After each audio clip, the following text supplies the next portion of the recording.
Hello friends, स्वागत है आप सभी का home science classes with Mohini ma'am में। अब आज जो हमारी क्लास होगी वो होगी चाइल्ड डेवलपमेंट में गर्भकालीन विकास की विभिन्न अवस्थाएं, जिसे कि हम डिम्बावस्था, भ्रूणावस्था तथा गर्भावस्था कहते हैं। ठीक है, तो इन तीनों विकास को पढ़ना भी ज़रूरी है, क्योंकि हमने तो ऊपर तौर पर ये बात की कि गर्भाधान जो होता है वो होता किस प्रकार है। अभी तक हमने ना ही डिम्ब अवस्था की पूरी विशेषताएं पढ़ी हैं, ना ही भ्रूणावस्था को पढ़ा है, ना ही अभी गर्भावस्था में भी बहुत सारी चीज़ें, मतलब कहने का मतलब है कि गर्भावस्था के अंतर्गत जो विकास होते हैं डिम्ब का, भ्रूण का और पूरे फिटस का, उसकी बात यहाँ करेंगे। और सच बताएं तो आज की क्लास में डिम्बावस्था, भ्रूणावस्था भी उतनी कवर नहीं हो पाएगी, क्योंकि बहुत बड़ा टॉपिक हो जाएगा। आज हमारी मेन बात जो होगी वो कोरियोन लेयर की होगी। एमनियोन लेयर क्या होती है और प्लेसेंटा का निर्माण पूरा किस किस तरीके से उसका निर्माण होता है। ठीक है, तो वो सारे डाउट्स आज क्लियर होंगे और कल की क्लास में डिम्ब, भ्रूण और फिटस के विषय में हम पूरी जानकारी पढ़ेंगे। आज भी है, थोड़ा है मैटर इसमें। ठीक है, तो आप सभी को पता है कल जो धरना हुआ था, धरना प्रदर्शन चल रहा था आयोग के सामने, वहाँ पर आपको एक आश्वासन भी दिया गया है कि 15 दिन में आपका कैलेंडर जारी हो जाएगा। अगर सच में 15 दिन में कैलेंडर आता है तो एग्ज़ाम 99% आपका दिसंबर या उससे पहले ही होगा। ठीक है, अगर आपका कैलेंडर 15 दिन में आता है तो। नहीं तो अगर कैलेंडर ये लोग नहीं दे पाते हैं, अपनी बात से मुकर जाते हैं, तो आई थिंक कि हो सकता है एग्ज़ाम आपका 2025 में हो, फिर चाहे वो जनवरी में हो, चाहे फरवरी में हो, या फिर मार्च में हो। ठीक है, तो अब स्टार्ट करते हैं क्लास को। बहुत ध्यान से पढ़िएगा, यहाँ से बहुत प्रश्न की एक, मतलब कहते हैं ना, भरमार जो आती है वो इन्हीं पॉइंट से आती है, इन्हें छोड़ना मत। देखो, सामान्यतः हम सभी जानते हैं 9 माह की अवस्था हो गई, उसे हम गर्भकालीन अवस्था ही कहते हैं। वैज्ञानिकों का मत अगर जाने तो उन्होंने क्या कहा है, 9 माह 10 चंद्रमास या लगभग 280 दिन की अवस्था को गर्भावस्था कहा जाता है, और ये बात हम कई बार कर भी चुके हैं। ठीक है, इस समय में कमी व अधिकता भी हो सकती है, जैसे कि हो सकता है कुछ कंडीशन की वजह से बच्चा 180 दिन में ही पैदा हो जाए, और हो सकता है कि थोड़ा बहुत बढ़ जाए, 9 महीने से भी ऊपर हो जाए तो वो 334 दिन पे चली जाए। ठीक है, तो ये कम से कम 180 दिन की या फिर अधिक से अधिक 334 दिन की भी हो सकती है। इसलिए गर्भावस्था में ये ज़रूरी नहीं कि कतई करेक्ट 9 महीने में होगा। ठीक है, ऐसा भी हो सकता है थोड़ा ऊपर या थोड़ा नीचे, और आपने देखे भी होंगे कई बच्चे प्रीमेच्योर हो जाते हैं। ठीक है, आप जानते हो ये सब चीज़ें।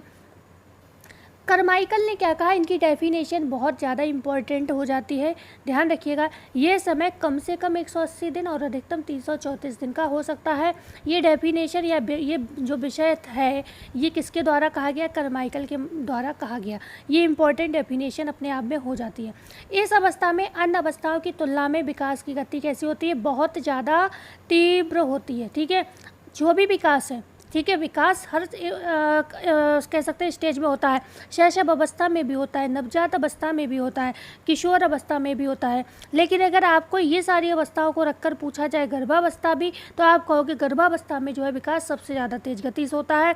क्यों होता है सबसे तेज़ गति से? क्योंकि 9 महीने के अंदर एक पानी जैसी चीज़ से पूरा एक अच्छा भला हष्ट-पुष्ट बच्चा तैयार हो जाता है। ठीक है, तो हम कह सकते हैं कि यहाँ पर विकास की जो गति होती है बहुत तीव्र होती है। ठीक है, आगे बात करेंगे। और जो भी परिवर्तन यहाँ पर होता है वह कैसे होते हैं, शारीरिक ही होते हैं, मुख्यतः शारीरिक होते हैं। पर एक प्रश्न बन सकता है कि विकास पहले होता है या फिर वृद्धि पहले होती है। तो हमेशा ध्यान रखिएगा, विकास पहले होता है। स्टार्टिंग में जब शुक्राणु और अंडाणु का मिलन होता है, उस समय आप जानते हो 9 से 10 दिन तक ये रहता है अंडवाहिनी नलिका में। उस समय इनमें बहुत ज़्यादा परिवर्तन नहीं होता है, ग्रोथ थोड़ा लेट स्टार्ट, मतलब उस समय ये सुप्त अवस्था में होते हैं, बस एक दूसरे से मिलन हो रहा होता है इनका। तो वहाँ पर ये कहते हैं कि विकास प्रारंभ होता है, वहाँ पर विकास होता है, चीज़ें होती हैं पर दिखती नहीं है। ठीक है, इसलिए विकास होता है। लेकिन अगर तीव्र गति पूछी जाए किस चीज़ की होती है, तो वृद्धि। क्यों? क्योंकि जब वृद्धि स्टार्ट होती है फिर वो एक पूरे, क्या मैंने बताया, अंडाणु और शुक्राणु को क्या एक इंसान बना के छोड़ती है, पूरा जीवित जीव बना देती है। ठीक है ना, तो वृद्धि जब स्टार्ट होती है तो कह सकते हैं कि मतलब बहुत तेज़ी से होती है। ठीक है, तो शुरुआत किससे होती है, विकास से, लेकिन वृद्धि चरम पे जाती है, सबसे ज़्यादा वृद्धि देखने को मिलती है। ठीक है ना, तीव्र गति से होते हैं और जो भी परिवर्तन होते हैं कैसे शारीरिक होते हैं। समस्त शरीर रचना, भार तथा आकार में वृद्धि तथा आकृतियों का निर्माण इसी अवस्था में हो जाता है। कोई भी बच्चा ऐसा देखा है कि जो पैदा हो गया है और उसका हाथ नहीं है, पैर नहीं है, नाक नहीं है, कोई भी अंग नहीं है, फिर उसका दोबारा विकास हुआ? विकास नहीं हुआ। आजकल ये बात हो रही है कि साइंस ने तरक्की कर ली है तो आप डॉक्टरी सलाह से कुछ भी करा लो, ठीक है। लेकिन वैसे जो बच्चा पेट में बन गया वही बच्चा रहता है, ठीक है। अगर डॉक्टरी इलाज ना हो कोई नहीं तो बच्चे का अगर कोई अंग नहीं है तो नहीं होगा, ठीक है। तो जितने भी आकार में वृद्धि होती है, जो भी अंगों का निर्माण होता है, सब इसी अवस्था में होते हैं। खास तौर से किस अवस्था में होता है? जो आपका एम्ब्रॉय पीरियड होता है, भ्रूण अवस्था होता है, वहाँ पर शारीरिक अंगों का सर्वाधिक विकास यहीं पर होता है, भ्रूण अवस्था में, ठीक है।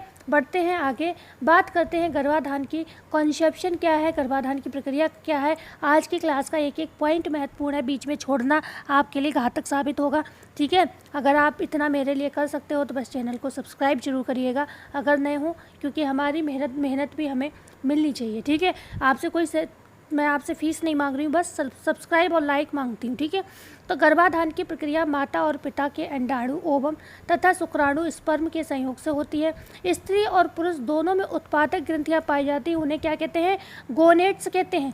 एक चीज़ ध्यान रखिएगा, देखो स्त्री में भी उत्पादक ग्लैंड्स होते हैं, ठीक है। उत्पादक ग्लैंड्स होते हैं जिससे क्या अंडाणु निकलता है। उत्पादक ग्लैंड्स क्या होगा? महिला का अंडकोश। महिला में क्या होता है? अंडकोश होता है, ये उसकी मतलब क्या होगी? उत्पादक ग्रंथि हो गई, ठीक है। पुरुष में क्या होता है? आप जानते हो टेस्टिस होती है, ठीक है। टेस्टिस होती है, यहाँ पे लिखा भी है, वृषण कहते हैं जिसे, ठीक है। इससे क्या होता है?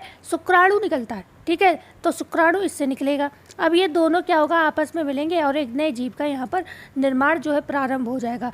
लेकिन जो टेस्टिस है और जो आपका अंडकोश है, इन दोनों के संयोग को क्या कहते हैं? मतलब संयोग का मतलब क्या हुआ?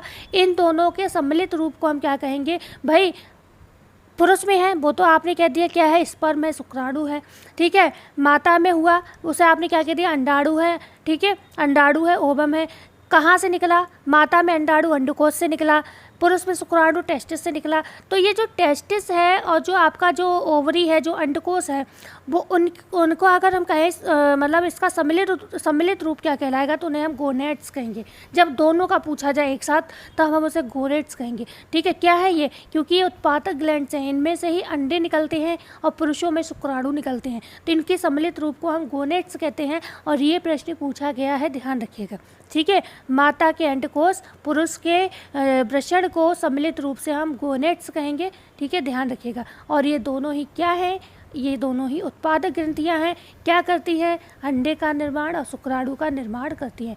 पुरुष के उत्पादक ग्रंथि को वृषण या टेस्टिस कहते हैं और स्त्री के उत्पादक ग्रंथि को डिंब ग्रंथि कहते हैं, और इन दोनों को के सम्मिलित रूप को हम गोनेट्स कहते हैं, ठीक है। इन उत्पादक ग्रंथियों में उत्पादक कोशों का निर्माण 13 से 40 वर्ष की अवस्था तक होता है। आपसे पूछा जाए कि उत्पादक ग्रंथियों में से उत्पादक कोश मतलब कोशिका कौन सी? माता की अंडाणु और पुरुष की शुक्राणु। कब तक निकलते हैं? कितने साल तक? पुरुषों में तो ये कहते हैं जीवन पर्यंत बनते हैं, मृत्यु तक बनते हैं, मतलब मृत्यु से पहले तक उनमें जो स्पर्म होते हैं बनते हैं। लेकिन महिलाओं में एक समय होता है, उसके बाद मीनोपॉज हो जाता है। तो 13 से 40 वर्ष की अवस्था, 40 से 45 भी मिल सकती है आपको। इनफैक्ट कहीं कहीं बुक में 55 साल तक दी है, इसी बुक में 45 से 55 साल दी हुई है, ठीक है।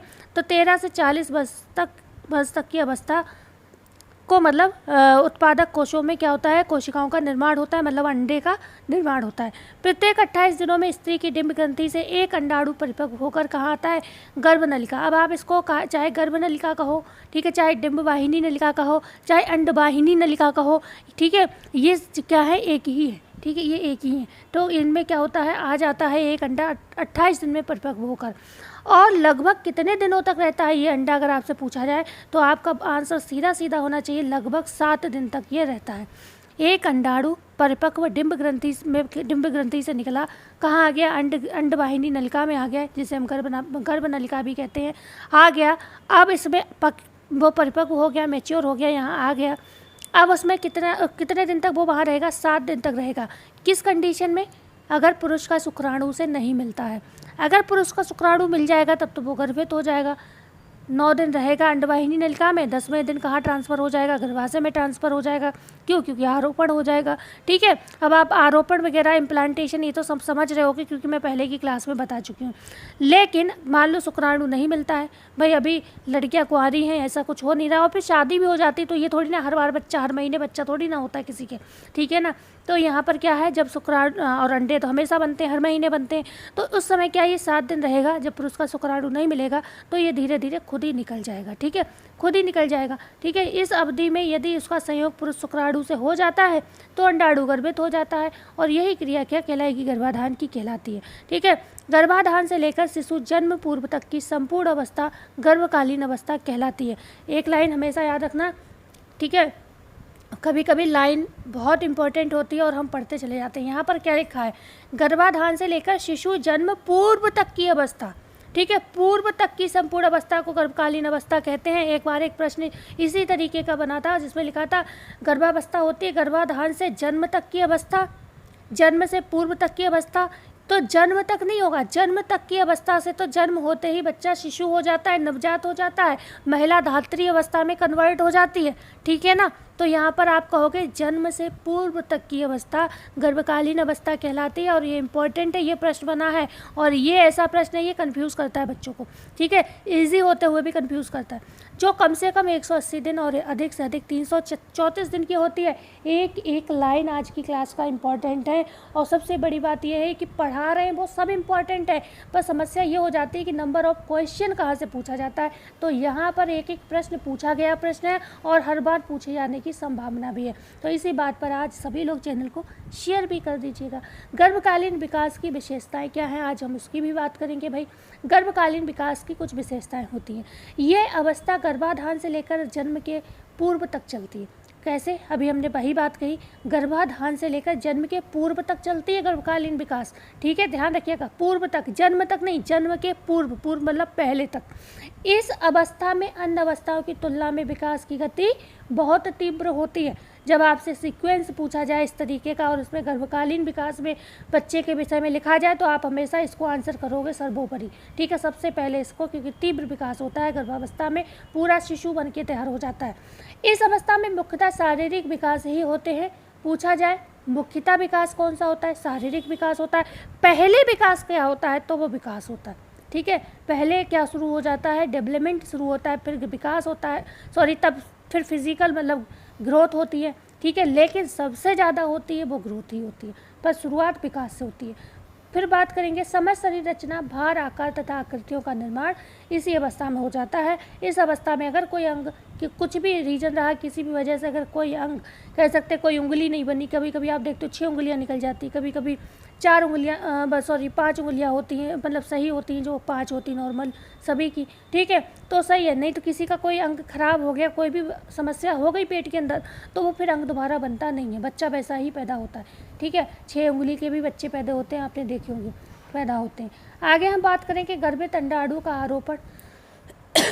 आरोपण एवं वृद्धि। ठीक है, गर्भित जो अंडाणु है उसका आरोपण एवं वृद्धि, इंपॉर्टेंट चीज़ें आने वाली हैं, क्लास को छोड़ना मत। गर्भाधान के 24 घंटे के अंदर ही गर्भित अंडाणु के परिवर्धन की क्रिया क्या होती है, यहाँ पर प्रारंभ हो जाती है। ठीक है, 24 घंटे के अंदर ही अंडाणु में क्या होती है, ग्रोथ, डेवलपमेंट सब चलने लगता है। ठीक है, विकास क्रम में एक कोशिका 1 से 2, 2 से 4, 4 से 8 इसी क्रम में बढ़ती हैं। हमने आपको बताया इधर क्या है, स्त्री है। ठीक है, इधर स्त्री है, इधर पुरुष है, इधर क्या है, पुरुष है। अब स्त्री पुरुष से क्या है, इससे अंडाणु निकला, इसके अंडकोश से क्या निकला, अंडाणु निकला। ओके, अंडाणु निकला, और यहाँ से क्या, शुक्राणु निकला। पुरुष के अंडकोश से क्या निकला, शुक्राणु निकला। अब ये दोनों क्या है, मिलन होता है। ठीक है, दोनों में क्या हुआ, मिलन हुआ। ठीक है, अब क्या हुआ, एक जाइगोट का निर्माण हुआ। ठीक है, जाइगोट बना एक। ओके, जाइगोट बना। अब यही जाइगोट में क्या है, सेल डिवीजन चल रहा है, सेल डिवीजन चल रहा है। क्या हो रहा है, अभी ये क्या था, दोनों मिले। ओके, अंडाणु शुक्राणु मिले, ये दोनों क्या है, मिल गए, एक कोशिका में कन्वर्ट हो गए। ठीक है, एक कोशिका में दोनों कन्वर्ट हो गए। अब ये टूटे, हमने हमेशा आपको बताया कोशिकाएं टूटती हैं। ठीक है, कोशिकाएं टूटती हैं, आपको पता है एक शुक्राणु टूटकर भी 4 शुक्राणुओं का निर्माण करता है। ऐसे ही मादा में क्या होता है, एक कोशिका टूटकर 4 का निर्माण करती। अब आप ये देख रहे होगे, ये वाली हमने बताया यहाँ से ये वाली टूटी। ठीक है, ये वाली यहाँ से टूटी, तो ये एक बन गई। ओके, एक बन गई, ठीक है। अब हमने इधर भी आपको बताया ये टूटी थी, ये टूटी, तो अब एक ये वाली टूटेगी, तो एक ये हो गई, एक ये हो गई, एक ये हो गई, 4 हो गई। अब ये भी चारों टूटेंगी, यहीं पर रुकेगी नहीं क्योंकि सेल डिवीजन चल रहा है, टूट रही है, बन रही है, टूट रही, बन रही हैं। तो अब ये 4 से 8 हो जाएंगी, फिर ये 8 टूटेंगी, फिर ये 8 से कितने, 8 दूनी 16 हो जाएंगी, मतलब गुणनफल करती हैं ये, ठीक है, मल्टीप्लिकेशन चलता है इनमें। तो इस तरीके से सेल का जो है डिवीज़न होता है। लेकिन ध्यान रखने वाली चीज़ यहाँ पर क्या होती है, अभी उसकी भी बात करेंगे, ठीक है। कोशिका क्या होती है, 1 से 2, 2 से 4, 4 से 8 इसी क्रम में बढ़ती जाती हैं, जो लगभग 9 माह में संपूर्ण शिशु के रूप में विकसित हो जाती हैं। बातें ही खत्म नहीं होती, अभी आगे भी बात करेंगे। कोशिका परिवर्तन की सबसे बड़ी विशेषता ये होती है कि प्रत्येक नई कोशिका गुण व रूप में पूर्व कोशिका के समान ही होती है। ऐसा नहीं है कि कोई कोशिका टूटी तो वो अलग अलग रूप डिजाइन की हो जाएंगी, समान ही होती हैं, ठीक है। काया ही बनती है सबसे, मतलब काया बनने का मतलब यह है कि अंग अपने अपने बनेंगे लेकिन चीज़ें वही रहेंगी, ठीक है। किंतु निश्चित समय पर गर्भकाल में ये कोशिकाएं अलग अलग भागों जैसे अस्थियों, मांसपेशियों, त्वचा, तंत्रिका आदि का निर्माण यहाँ पर करने लगती हैं, ठीक है। टूटी समान रूप से, कोशिका का डिवीजन समान रूप से होगा, एक समान टूटेंगी, भाई हमने बताया हर कोशिका टूटेगी और अपने बराबर हिस्से करेगी। एक थी वो टूटी 2 बन गई, दो टूटी 4 बन गई, 4 टूटी 8 बन गई, ऐसे करके ये अपना समान निर्माण करेंगी, लेकिन काम अपने अपने करेंगी। अस्थियों का निर्माण करेंगी, मांसपेशियों का निर्माण करेंगी, तंत्रिका का निर्माण करेंगी, त्वचा का निर्माण करेंगी, आगे सारी बातें होंगी। बने रहिए क्लास में। लगभग 9 दिन तक गर्भित अंडाणु में कोशिका विभाजन की क्रिया चलती रहती है। कितने दिन तक? 9 दिन तक कोशिका विभाजन की क्रिया चलती रहती है। 9 से 10वें दिन के बीच ये गर्भित अंडाणु खिसक कर गर्भाशय में पहुंच जाता है, ठीक है। कितने? 9 दिन से 10वें दिन, ठीक है। 9 दिन और 10 दिन ये दोनों ही क्वेश्चन में पूछा जाता है, तो इनमें से जो आपको मिले वो आंसर आप कर सकते हो। कहाँ पहुँच जाता है? गर्भाशय की दीवार की गहराई में ये पहुंच जाता है और वहाँ चिपक जाता है। अच्छा, चिपकता क्यों है ये भी आपको पता चलेगा। इस क्रिया को आरोपण इम्प्लांटेशन कहते हैं। इस समय शिशु माँ पर अपने पोषण के लिए आश्रित हो जाता है। जब अंडवाहिनी नलिका में जब निषेचन का कार्य होता है, कंसीवेशन का काम होता है, ठीक है। जब अंडवाहिनी नलिका में अंडाणु शुक्राणु मिलते हैं और 9 दिन तक वहीं पर कोशिका विभाजन चलता है, इम्प्लांटेशन नहीं हुआ होता है, मतलब कहाँ? अंडवाहिनी नलिका में होते हैं, क्योंकि इम्प्लांटेशन आरोपण तो कहाँ होता है? गर्भाशय में होता है आके। तो 9 दिन तक जो पोषण लेते हैं वो माँ से नहीं लेते, किससे लेते हैं? जो कोशिका में आपके जीव द्रव्य होता है, ठीक है। कोशिका जो होती है वो कोशिका ही तो होते हैं अंडाणु शुक्राणु, उनमें जीव द्रव्य भी पाया जाता है, उनमें गुणसूत्र भी पाए जाते हैं, उनमें केंद्रक भी होता है, सारी चीज़ें होती हैं। तो उसमें जो जीव द्रव्य होता है उससे ये पोषण करते हैं, ठीक है, उससे पोषण लेते हैं। ये माता से पोषण बिल्कुल भी नहीं लेते, ठीक है। आरोपण क्रिया के दौरान गर्भित अंडाणु की ऊपरी परत फटकर असमान आकार ग्रहण कर लेती है। मतलब मैंने क्या बताया, तो ये पोषण माँ से नहीं लेते, लेकिन जब इम्प्लांटेशन हो जाता है, आरोपण हो जाता है, ये गर्भाशय में आ जाते हैं, तब यहाँ पर प्लेसेंटा का निर्माण शुरू हो जाता है और ये माता से पोषण के लिए माता के ऊपर डिपेंड हो जाते हैं, ठीक है। अब हम यहाँ पर आ जाते हैं दोबारा से। आरोपण क्रिया के दौरान अगर बात करें, आरोपण क्रिया के दौरान गर्भित अंडाणु की ऊपरी परत फटकर क्या हो जाती है? असमान आकार ग्रहण कर लेती है, ठीक है। अभी पता चलेगा चिपक कैसे जाता है। जब ये आता है गर्भाशय में आ गया, मैंने क्या कहा? अंडवाहिनी नलिका में निषेचन हुआ, वहाँ से 9 से 10 के दिन के अंदर क्या हुआ? ये गर्भाशय में आ गया। अब गर्भाशय में जब आया तो ये एक लेयर होती है, एक थैली में होते हैं दोनों अंडाणु शुक्राणु, एक थैली में होते हैं और एक जाइगोट बन चुके होते हैं। और ये जाइगोट पे एक लेयर चिकनी चढ़ जाती है। वो जैसे ही ये कहाँ जाते हैं, जैसे ये गर्भाशय में पहुँचते हैं, ठीक है, वहाँ पर ये परत फट जाती है, ठीक है। वहाँ पर पहुँच एक सीक्वेंस होता है, एक प्रक्रिया होती है, उसमें ये लेयर फट जाती है। जब ये फट जाती है तो ये क्या होता है? असमान, ये समान आकार का नहीं रहता, उस समय ये असमान आकार ग्रहण कर लेती है और ये परत उसे गर्भाशय की दीवार से चिपकाए रखने का कार्य करती है। मतलब ये परत जब फटती है तो इसी में चिपकने का गुण होता है और ये गर्भाशय की दीवार में ये चिपक जाता है, जिससे शिशु रुका रहता है, ठीक है। अब इसमें 2 परतें होती हैं। बाहरी परत को हम कोरियोन कहते हैं और अंदर वाली परत को हम एमनियोन कहते हैं। क्लियर हुआ? इसमें 2 परतें होती हैं। जब ये देखो कोई भी चीज़ है उसकी दो परतें तो होती है, एक परत अंदर होती है, एक परत बाहर होती है। जैसे हमारी त्वचा है, आपको एक ऊपरी परत दिख रही है तो आप उसे कोरियोन मान सकते हो, और एक हमारी त्वचा के अंदर भी परत है उसको हम एमनियोन कह सकते हैं। तो ऐसे ही इस जाइगोट में होता है, इसमें दो परतें होती हैं, एक ऊपरी परत होती है कैरियोन और एक आंतरिक परत होती है वो एमनियोन कहलाती है। जब फट जाता है ये जाइगोट, तो जाइगोट फट जाता है, गर्भाशय की दीवार से चिपक जाता है।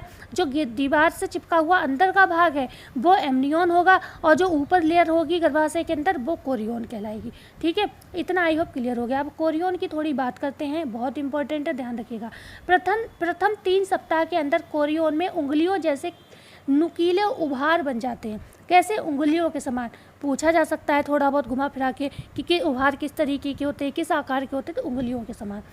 इन उभारों में से कुछ ही दिनों में रुधिर वाहिनियां बन जाती हैं, जिनमें से कुछ मिलकर नाभि धमनी और कुछ नाभि शिरा का निर्माण करती हैं। ठीक है, क्लियर हुआ? ध्यान रखिएगा, प्रथम 3 सप्ताह के अंदर जो कोरियोन होता है क्या करती है, उंगलियों जैसे उभार, मतलब उंगलियों जैसे उनमें नुकीले उभार बन जाते हैं कोरियोन में। ठीक है, जो लेयर होती है कोरियोन हमने क्या बताया, ऊपरी लेयर होती है। ठीक है ना, उभारों में से कुछ ही दिनों में रुधिर वाहिनियाँ बन जाती हैं, रुधिर वाहिनियाँ बन जाती हैं, जिनमें से कुछ मिलकर नाभि धमनी और कुछ नाभि शिरा का निर्माण करती हैं। भाई नाभि धमनी और नाभि शिरा आप जानते हो, नाभि शिरा क्या करेगी, अशुद्ध ब्लड को बाहर करेगी। जो डीऑक्सीजनेटेड ब्लड आएगा बच्चे में, वो भी तो भाई सांस लेगा, वो भी तो कार्बन डाइऑक्साइड को रिलीज़ करेगा। ठीक है, तो नाभि शिरा में अशुद्ध ब्लड जाएगा, और नाभि धमनी जिसमें से क्या होगा, उसे पोषण मिलेगा। भाई ऐसा रक्त जो पोषण देगा उसे ऑक्सीजन देगा। ठीक है, तो धमनी और शिरा का अंतर आपको पता होगा, तो ये लाइन समझ गए होगे। धमनियों में शुद्ध रक्त होता है, शिराओं में अशुद्ध रक्त होता है। तो भाई बच्चे में भी धमनी और शिरा होती हैं। ठीक है, ऐसा नहीं बच्चों में नहीं होंगे। 2 नाभि धमनियाँ, यहाँ पर संख्या रखिएगा, 2 नाभि धमनियाँ, 1 नाभि शिरा मिलकर नाभि रज्जु अम्बिलिकल कॉर्ड का यहाँ पर निर्माण करते हैं। तो जब आपसे प्रश्न पूछा जाता है प्लेसेंटा का निर्माण कौन करता है, ठीक है, प्लेसेंटा का निर्माण कौन करता है, तो 2 नाभि धमनियाँ और 1 नाभि शिरा मिलकर नाभि रज्जु अम्बिलिकल कॉर्ड का यहाँ पर निर्माण करती हैं। क्योंकि नाभि रज्जु का जब निर्माण होगा तभी प्लेसेंटा बनेगा जाके। ठीक है, नाभि रज्जु से ही स्टार्ट होती है। ठीक है, तो अब हम बात कर लेते हैं, क्योंकि नाभि रज्जु का निर्माण शुरू हो गया तो प्लेसेंटा पे आना ही होगा। गर्भनाल जिसे प्लेसेंटा कहते हैं, इसे की बात करते हैं। ठीक है, गर्भनाल प्लेसेंटा, इसे अपरा भी कहते हैं, आंवल भी कहते हैं, और इसे हम खेड़ी भी कहते हैं, प्लेसेंटा भी कहते हैं और गर्भनाल भी कहते हैं। ठीक है, इनमें से कोई भी 4-5 नाम है, याद रखिएगा। गर्भाशय की दीवार में जिस स्थान पर गर्भित अंडाणु आरोपित होता है, वहाँ की दीवार का पृष्ठ भाग गर्भनाल के रूप में विकसित हो जाता है। ठीक है, आपको हमने बताया था गर्भाशय की दीवार में क्या हो जाता है, चिपक जाता है। ठीक है, अब यहीं पर क्या होता है, ये गर्भित तो होता है, ये पहले से यहाँ पर आरोपित हो गया, का गर्भाशय की दीवार से चिपका हुआ है, वहीं पर इसके पृष्ठ भाग से क्या होगा, गर्भनाल के रूप में ये विकसित होने लगता है। ठीक है, कोरियोन में क्या होता है, गर्भनाल विकसित होने लगता है, कोरियोन में होता है, ध्यान रखिएगा। लंबाई क्या होगी, 15 से 18 सेमी। अगर ये प्रश्न बने कि जो गर्भनाल है कहाँ पर विकसित होता है, तो कोरियोन लेयर में होता है। लंबाई 15, क्योंकि एमनियोन लेयर अंदर पाई जाती है। लंबाई 15 से 18 सेमी होती है, किसकी, अपरा की, प्लेसेंटा की। ठीक है, लंबाई कितनी होती है, 15 से 18 सेमी व्यास की ये हो जाती है। ठीक है, 15 से 18 सेमी व्यास की लंबाई होती है प्लेसेंटा की। भार कितना होता है इसका, 450 ग्राम, मतलब 500 ग्राम या आधा किलो में 50 ग्राम मात्र कम है, मतलब 450 ग्राम का भार होता है प्लेसेंटा का। ठीक है, काफ़ी है ये, भार कम नहीं है। शिशु जन्म के समय ये स्वतः ही गर्भाशय की दीवार से अलग हो जाती है, ये चिपकी हुई होती है गर्भाशय की दीवार में, ये भी ध्यान रखिएगा। जब बच्चा पैदा होता है तो ये आपको अलग दिखती है, अलग होती नहीं है, गर्भाशय की दीवार में चिपकी हुई होती है। जब बच्चा होने को होता है तो एक ऑटोमेटिक प्रोसेस होता है जिससे ये अलग हो जाती है। गर्भनाल माँ की रक्त से शिशु को पोषित करने का कार्य करती है। गर्भनाल का निर्माण शिशु माँ और दोनों के ही शरीर के भागों से होता है। ये एक प्रश्न बहुत इंपॉर्टेंट है। आप लोगों को लगता होगा कि गर्भनाल माता पोषण देती है तो माता के रक्त से होता होगा, नहीं, दोनों की लेयर। ठीक है, दोनों के भागों से, शिशु के शरीर का भी भाग होता है, शिशु से जुड़ा हुआ ये होता है, और माता, दोनों के भागों से ही इसका प्लेसेंटा का यहाँ पर निर्माण होता है। ठीक है, आगे अगर हम बात करेंगे,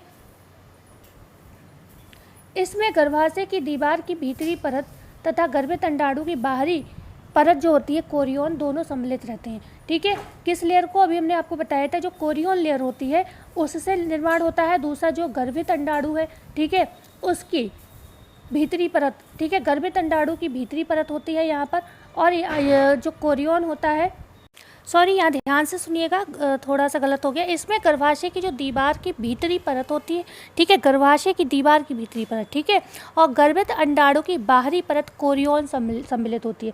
मतलब अंडाणु की बाहरी परत होती है, ठीक है, कोरियन जिसे बोलते हैं, और गर्भाशय की भीतरी परत होती है, ठीक है। उल्टा बोल दिया था मैंने इससे पहले। चौथे माह से गर्भस्थ शिशु का पोषण नाभि रज्जु की 2 धमनियों द्वारा होने लगता है। नाभि धमनियाँ क्या करती हैं, शुद्ध रक्त माँ के शरीर से लेकर गर्भनाल तक पहुँचाते हैं, जिससे शिशु का पोषण होता है, ठीक है। तो धमनी हमेशा ध्यान रखिएगा शुद्ध रक्त रखती है। तो ये छोटी चीज़ें बस समझने के लिए अगर पूछा जाए तो आपको पता होना चाहिए, वैसे ये वाले ऐसे प्रश्न नहीं पूछे जाते। तो चौथे माह से, इस समय ध्यान रखिएगा, चौथे माह से गर्भस्थ शिशु का पोषण नाभि रज्जु की 2 धमनियों द्वारा होने लगता है, ठीक है, 2 धमनियों द्वारा चौथे माह से, ठीक है। नाभि धमनियाँ शुद्ध रक्त माँ के शरीर से लेकर गर्भनाल तक पहुँचाते हैं, जिससे शिशु का पोषण होता है, ठीक है। आगे बात करेंगे। अतः भ्रूण का पोषण नाभि रज्जु द्वारा गर्भनाल से रक्त प्राप्त करके होता है। रक्त के साथ ही ऑक्सीजन भी गर्भस्थ शिशु माता के रक्त से ही प्राप्त करता है, और कार्बन डाइऑक्साइड नाभि द्वारा माता के रक्त में पहुंचाता है। अभी हमने ये चीज़ बताई भी थी। जो धमनियाँ होती हैं उनमें शुद्ध रक्त होता है, जिससे ऑक्सीजन और न्यूट्रिशन मिलते हैं भ्रूण के लिए। और उसके बाद जो आपका ये जो शिराएँ होती हैं वो क्या करती हैं, और जो डीऑक्सीजनेटेड रक्त होता है, या कह सकते हैं जिसमें कार्बन डाइऑक्साइड मिली हुई होती है, CO2 मिली हुई होती है, उसको रिलीज़ करने का काम करता है। तो अतः स्पष्ट है कि गर्भनाल से नाभि धमनियाँ पौष्टिक तत्वों व ऑक्सीजन युक्त रक्त को शिशु तक पहुंचाती हैं, तथा नाभि शिराएँ अशुद्ध रक्त को गर्भनाल में पहुंचाती हैं। वही चीज़ जो अभी हमने आपको यहाँ पर बताई थी, ठीक है। शिराएँ क्या होती है, अशुद्ध रक्त ले जाती हैं, और जो धमनियाँ क्या हैं, शुद्ध रक्त ले जाती है। अब हम थोड़ी सी बात करेंगे एमनियोल लेयर की। यहाँ पर एमनियोन परत की अगर बात करें, एमनियोन झिल्ली के अंदर प्रारंभ से ही पीले रंग का तरल पदार्थ भरना यहाँ पर आरंभ हो जाता है, ठीक है। एमनियोन झिल्ली आंतरिक परत होती है, आप ध्यान रखिएगा, भ्रूण की, ठीक है। और इसमें क्या होता है, आंतरिक परत में एक तरीके की झिल्ली होती है, लेयर होती है, जो क्या करती है, सेफ रखती है शिशु के लिए, चारों ओर से घेरे रहती है शिशु के लिए। और इसका प्रमुख जो कार्य अगर पूछा जाए तो इसी थैली के अंदर शिशु सेफ रहता है, क्योंकि बाहरी आघातों से बचा रहता है, ठीक है। बाहरी बहुत से सारी चीज़ें होती हैं, आप जानते हो, माताएं चलती हैं, फिरती हैं, सब काम करती हैं, तो उस समय जो शिशु होता है इसमें सेफ होता है, उसे किसी तरीके का झटका नहीं लगता, क्योंकि इसमें पानी वगैरह भरा होता है। ये तरल पदार्थ गर्भाशय के तापमान को एक सा बनाए रखता है। और एक चीज़ और होती, चाहे गर्मी हो चाहे ठंड हो, कभी भी पेट के अंदर इस थैली का टेम्परेचर ऊपर नीचे नहीं होता है कि गर्मियों में ठंडा हो जाएगा, और गर्मियों में गर्म हो जाएगा, ठंड में ठंडा हो जाएगा, ऐसा कुछ नहीं होता। सबसे बड़ी विशेषता इस परत की ये होती है, एक तो बाहरी आघातों से बचाता है, दूसरा इसका टेम्परेचर जो होता है वो मेंटेन रहता है, समान टेम्परेचर पे हमेशा रहता है, चाहे गर्मी हो चाहे ठंड हो, जिससे शिशु को एक समान वातावरण यहाँ पर मिलता है। प्रसव के समय ये थैली फट जाती है, ठीक है, थैली होगा यहाँ पर, थैली फट जाती है, जिससे प्रसव आसान हो जाता है। इसी थैली में पानी भरा होता है, इसी के फटने पर क्या होता है, बच्चा जो है आराम से ईजिली जो होता है, क्या होता है, उसकी डिलीवरी हो जाती है, और यहाँ पर कोई समस्या देखने को नहीं मिलती। तो आई थिंक आज की क्लास आपको अच्छे से समझ आ गई होगी, कोई प्रॉब्लम नहीं रही होगी। अब कल हम जो बात करेंगे, देखो इन इम्पॉर्टेंट पॉइंट को याद करिएगा। प्लेसेंटा की जो लंबाई अगर आपसे पूछी जाए 15 से 18 सेमी है, भार 450 ग्राम है। क्योंकि प्लेसेंटा न्यूट्रिशन देता है, ये प्रश्न कई बार बन चुका है, तो हो सकता है थोड़ा डीपली पूछ लिया जाए, तो ये चीज़ें भी याद रखिएगा। इनके नाम आपको पता है, अपरा सभी को पता होगा, खेड़ी भी सभी को पता होगा, इसे आंवल भी कहते हैं, ये ध्यान रखिएगा, एक नया नाम है। ओके, तो सारी चीज़ें, कोरियन ऊपरी परत होती है, एमनियोन आंतरिक परत होती है भ्रूण की, ये भी ध्यान रखिएगा। आगे हम बात करेंगे जो आपकी जो कह सकते हैं जो अंडाणु है, अंडाणु है, जब वो बीजावस्था में या डिम्ब अवस्था में आता है, जर्मिनल पीरियड में आता है, उसकी बात करेंगे। एम्ब्रॉय पीरियड मतलब भ्रूणावस्था की बात करेंगे, और फिटस की बात करेंगे। क्योंकि ये वाली जो चीज़ें, इनसे भी आपको पता है, एक्टोडर्म के विषय में पूछा जाता है, एंडोडर्म के विषय में पूछा जाता है, मीसोडर्म क्या है ये पूछा जाता है। तो ये सारी लेयर हैं भ्रूणावस्था की, इन सब की हम बात आगे की क्लास में करेंगे। आपसे प्रश्न बनते हैं, तीसरे माह में शिशु का क्या मतलब कि कौन कौन से अंग या कौन कौन सी प्रक्रियाएं शुरू हो जाती हैं, चौथे माह में शिशु कि कौन कौन से अंग विकसित हो जाते हैं, 5वें माह की विशेषताएं पूछी जाती हैं, 6ठे माह की विशेषताएं पूछी जाती हैं। तो इन सब की हम बात कल की क्लास में करेंगे। और क्लास अच्छी लगी हो तो सभी लोग लाइक करिएगा, चैनल को शेयर कर दीजिएगा एक बार, और सब्सक्राइब आप नए हो तो ज़रूर करिएगा। मिलते हैं कल की वीडियो में। धन्यवाद।